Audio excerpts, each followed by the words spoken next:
O tema do nosso vídeo hoje é sobre a fiel ação de Deus nos momentos em que uma adversidade parece incontornável. Antes de iniciar a abordagem do tema, eu gostaria de informar que sou médico há 48 anos, estou nos 80 anos de idade, sofri 2 isquemias cerebrais transitórias, tenho uma microangiopatia cerebral isquêmica, documentada por ressonância nuclear magnética de encéfalo, enfisema, em consequência de um hábito inveterado de tabagismo, o qual perdurou por cerca de 50 anos, a despeito de inúmeros medicamentos e do esforço em tentar deixar esse vício, que não só é um dano terrível para a saúde física, também o é para a saúde espiritual, mas um péssimo exemplo para um profissional de saúde. Então eu chegava a fumar 4 carteiras de cigarro forte sem filtro por dia, se bebesse alguma coisa, e 3 carteiras se não bebesse. No entanto, a despeito das inúmeras bolhas enfisematosas, são áreas de aprisionamento aéreo, onde não se processa a hematose, pelo qual o organismo troca dióxido de carbono, exala e expira oxigênio através do processo da respiração. A despeito dessas inúmeras lesões documentadas em tomografia de tórax, eu consigo falar normalmente, subir escada e desempenhar, também a despeito dessas limitações em decorrência dos acometimentos dos vasos cerebrais, minhas funções profissionais até essa idade.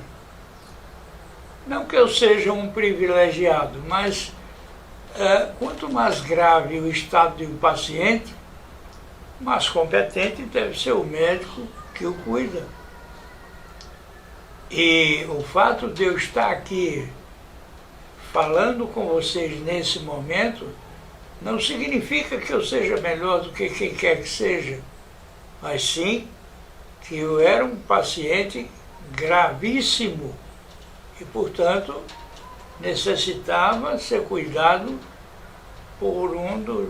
pelo mais competente dos médicos, pois esse médico veio exatamente por aqueles que estão sem esperança. Não cabe aqui aventar a possibilidade de adaptação, porque a adaptação obedece até um certo limite. E nós todos estamos aqui de passagem, pois nascemos e um dia veremos de morrer.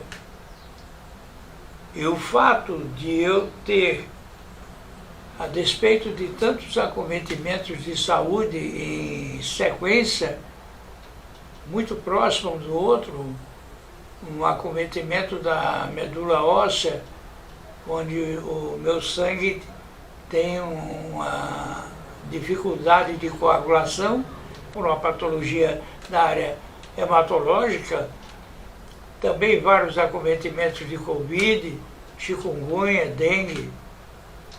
E há 4 anos, cerca de 4 a 5 anos, uma densitometria óssea documentou uma perda de massa óssea na ordem de 40% da massa óssea. Como eu fui acometido por um câncer de próstata e inoperável em função do estado no qual se encontram os meus pulmões, e também pela dificuldade de coagulação e pelo fato da existência de aumento do calibre da aorta torácica, a ectasia, e 2, aumentos de diâmetro também da aorta abdominal. Isso impediu que eu fosse submetido a uma cirurgia para extirpação da próstata. Então, não podendo me submeter à quimioterapia, fui submetido a uma sequência de 20 sessões consecutivas de radioterapia, onde alguns pacientes não suportam mais do que algumas sessões sem apresentar um efeito colateral importante. Volto a insistir que nada tenho diferente dos outros. A despeito de haver me submetido a essas sessões de radioterapia, o tumor foi erradicado, eliminado, mas eu não posso me submeter à luz solar andando com sombrinha em função da radiação a qual eu me submeti. Portanto, o meu grau de osteoporose está muito mais acentuado, com a perda óssea certamente bem superior a 50%, por quanto não posso me expor à luz solar. E, no entanto, não sofri, até o presente, nenhuma fratura óssea. Volto a dizer que isso não significa que eu tenha algum privilégio em relação a qualquer outra pessoa, apenas que a ciência não explica tudo e que isso ocorreu em mim exatamente pela gravidade do meu caso. Ou seja, a minha situação era tão precária que era necessário um médico especialíssimo. E aqui eu venho falar sobre ele, cujo nome é Jesus Cristo. Então, o tema do nosso vídeo hoje é a fiel ação de Deus nos momentos em que uma adversidade parece incontornável. O rei Ezequias, filho do rei Acás, assumiu o trono de Judá aos 25 anos de idade e reinou durante 29 anos. Ele foi um dos líderes com maior virtude da história bíblica. Realizou várias reformas políticas com o objetivo de restaurar a adoração verdadeira ao Deus de Israel e por fim a idolatria que se disseminava na nação judaica. Ele promoveu a purificação do templo, sendo esta ação um evento marcante na história do seu povo. Ele removeu tanto os ídolos quanto as impurezas do templo. Sua ação marcou a renovação da aliança com o Senhor.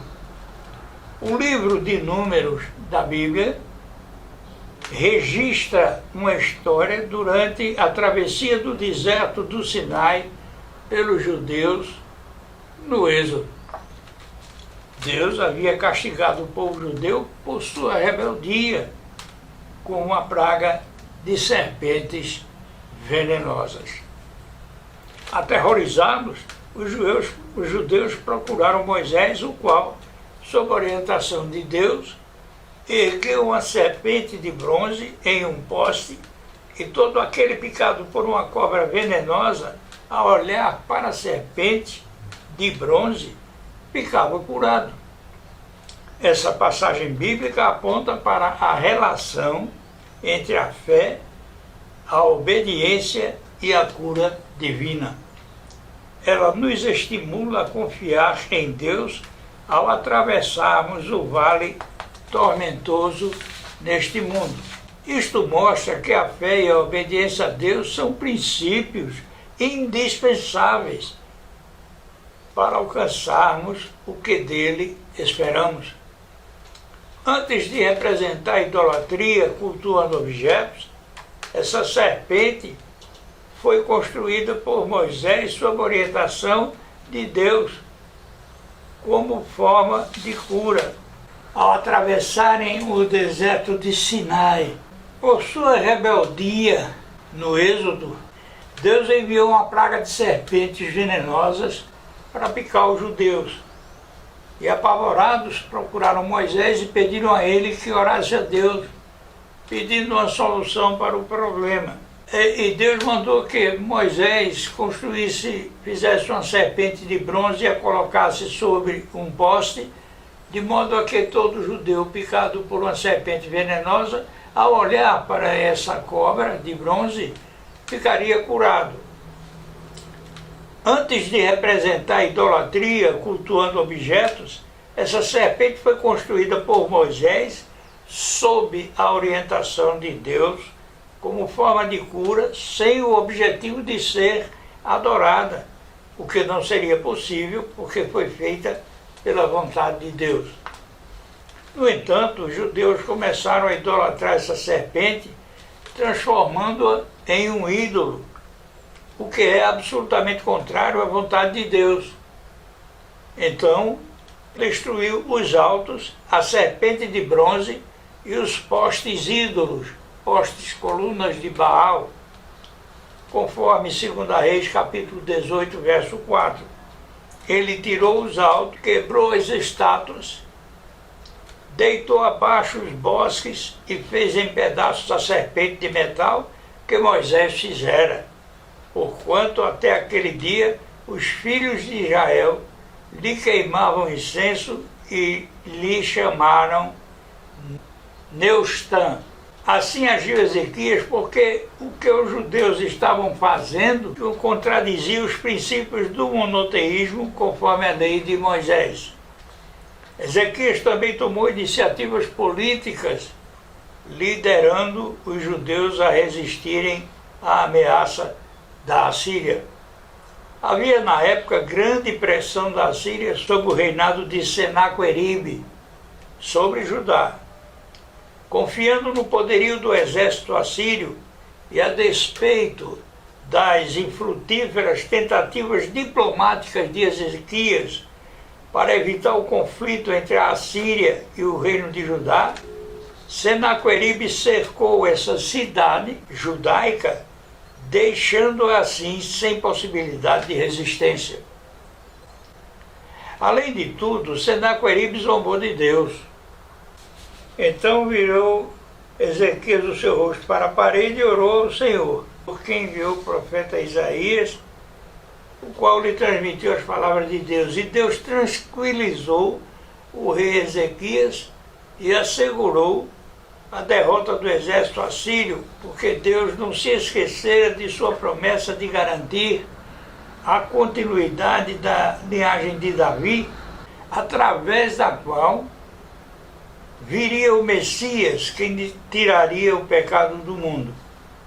Para fortalecer a fé de Ezequias, Deus fez a sombra do relógio de Acaz retroceder 10 graus.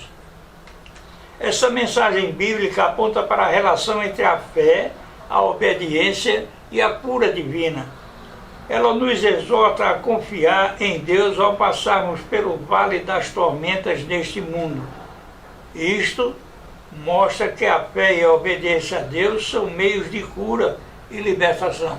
Moisés construiu a serpente de bronze, conforme a orientação de Deus, sobre um poste, como forma de cura aos que, ao serem picados pelas serpentes venenosas, quando cruzavam o deserto de Sinai, ao olharem para a serpente de bronze, ficavam sarados. No entanto, os judeus começaram a idolatrar essa serpente, transformando-a em um ídolo, o que é absolutamente contrário à vontade de Deus.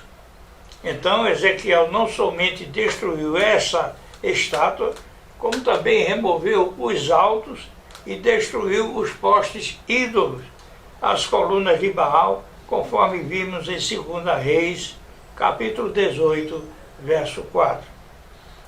Em resposta às orações de Ezequiel, Deus protegeu a cidade de Judá, para que todos soubessem que Deus é o Senhor.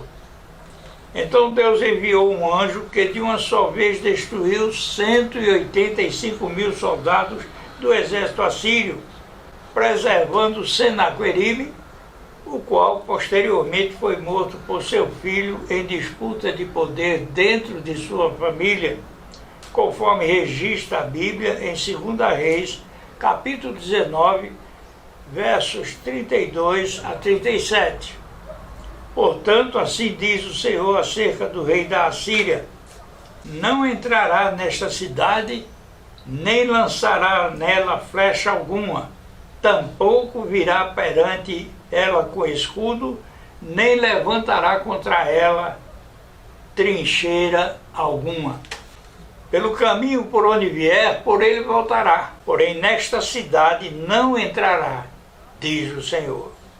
Porque eu ampararei a esta cidade para a livrar, por amor de mim e por amor do meu servo Davi. Sucedeu, pois, que naquela mesma noite o anjo do Senhor feriu no arraial dos assírios 185.000 soldados do exército assírio, e levantando-se pela manhã cedo, eis que todos eram cadáveres. Então Senaqueribe, rei da Assíria, partiu e se foi, e voltou e ficou em Nínive. E sucedeu que, estando ele prostrado na casa de Nisroque, seu Deus, Adrameleque e Cerezer, seus filhos, o feriram à espada. Porém, eles escaparam para a terra de Ararate, e Esar-Adom, seu filho, reinou em seu lugar. Esse relato bíblico nos mostra que não importam as circunstâncias, Deus pode mudar a situação favorecendo o seu povo. Este relato destaca a importância da humildade e obediência diante do Criador. Ezequias teve mais uma oportunidade de exercitar sua fé em Deus quando adoeceu gravemente e pediu a Deus que ele o curasse e prolongasse seus dias. E Deus concedeu a Ezequias tanto a cura como mais 15 anos de vida. Assim registra Isaías no capítulo 38, versos 1 a 5 do seu livro. Naqueles dias, Ezequias adoeceu de uma enfermidade mortal, e veio a ele o profeta Isaías, filho de Amós, e lhe disse: assim diz o Senhor, põe em ordem a tua casa, porque morrerás e não viverás. Então virou Ezequias o seu rosto para a parede e orou ao Senhor, e disse: ah, Senhor, peço-te, lembra-te agora de que andei diante de ti em verdade e com o coração perfeito, e fiz o que era reto aos teus olhos. E chorou Ezequias muitíssimo. Então veio a palavra do Senhor a Isaías, dizendo: vai e diz a Ezequias: assim diz o Senhor, o Deus de Davi, teu pai, ouvi a tua oração e vi as tuas lágrimas. Eis que acrescentarei aos teus dias 15 anos. Deus é imutável. O que ele fez antes, fará outras vezes. E você, que prefere? Confiar em Deus, no seu poder, fidelidade e incomparável amor, ou na sua percepção falível e tremendamente enganadora?